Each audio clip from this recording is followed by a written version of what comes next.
Malilang Travelers Channel. I am Shella. So for this video, magluluto tayo ng puto. Pero hindi siya regular na puto kasi ang gagawin natin ngayon ay vegan version ng puto. So kung gusto nyo malaman kung paano namin to ginawa, then please keep on watching. So ito na guys yung ating ingredients. Meron tayo ditong yung ating wet flour, and then meron tayo ditong baking powder, and then yung anong tawag dito? Cheddar cheese. Ito yung vegan version. Tapos ito yung soy milk, yung ating sugar, tapos ang ating butter, and then ito yung gagawin nating replacement ng ating itlog. So yung tofu. Yan yung ating gagamitin. Syempre yung ating molds, tapos yung ating steamer. So yung first step natin guys is paghahaluin muna natin lahat yung ating mga dry ingredients. So ilalagay natin sa isang bowl yung ating flour, which is 6 cups of flour. Or sabihin natin 1 kilo. So, yan, nilagay na namin lahat. And then, the next one is yung ating sugar, which is 1/4 cup ng ating, kung nakikita nyo sa, yung lalagyan natin. And then, yung third naman na ilalagay natin is yung ating baking powder. So, in this case, ang nailagay namin is yung 2 pakete ng baking powder.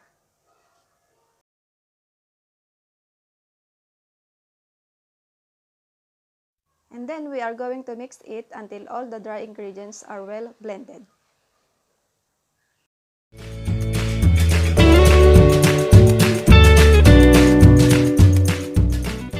So next step natin guys is kukuha tayo ng another bowl, and then doon natin ilalagay yung ating soft tofu, which is our egg substitute.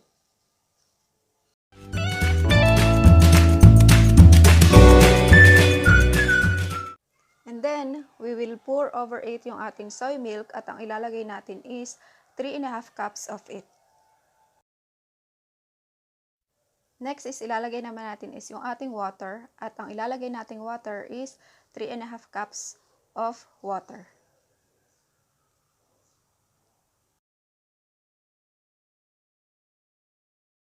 After we put all together yung ating lahat ng wet ingredients, ang gagawin lang natin guys is hahaluin natin siyang mabuti at siguraduhin natin na walang lumps doon sa ating butter na nagawa.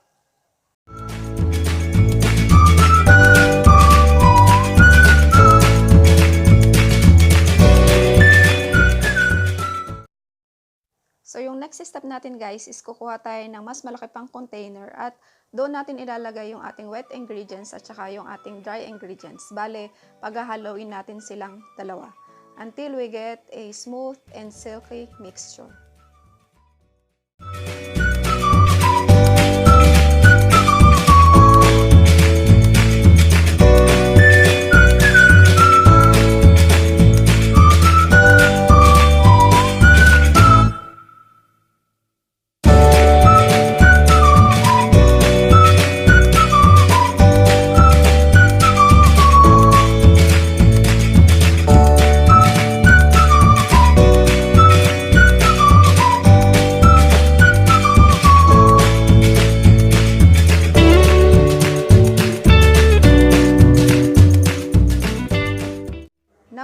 To grease each mold with butter para pag naluto yung ating puto is mas madali siyang tanggalin sa ating mga molds.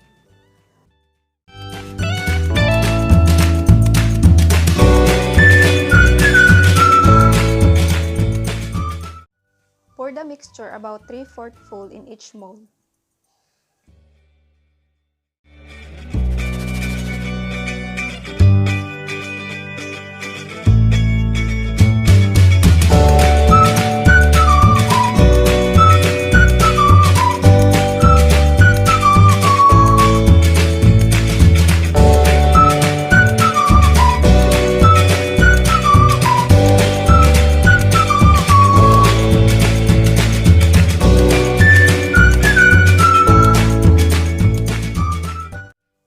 Next step natin guys is maglalagay tayo ng cheddar cheese shreds doon sa bawat mold ng ating mixture.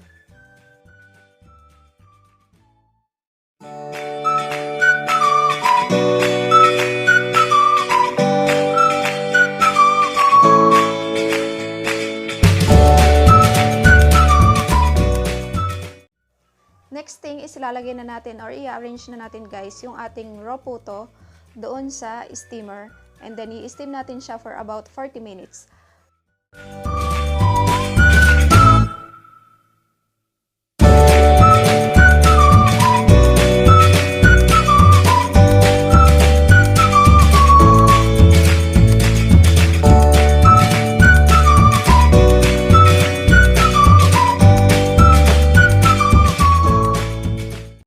After 40 minutes, we can check our puto using a toothpick. At pag lumabas na yung toothpick na dry, so then yun na, our puto are done. So ayan na yung ating final output, guys.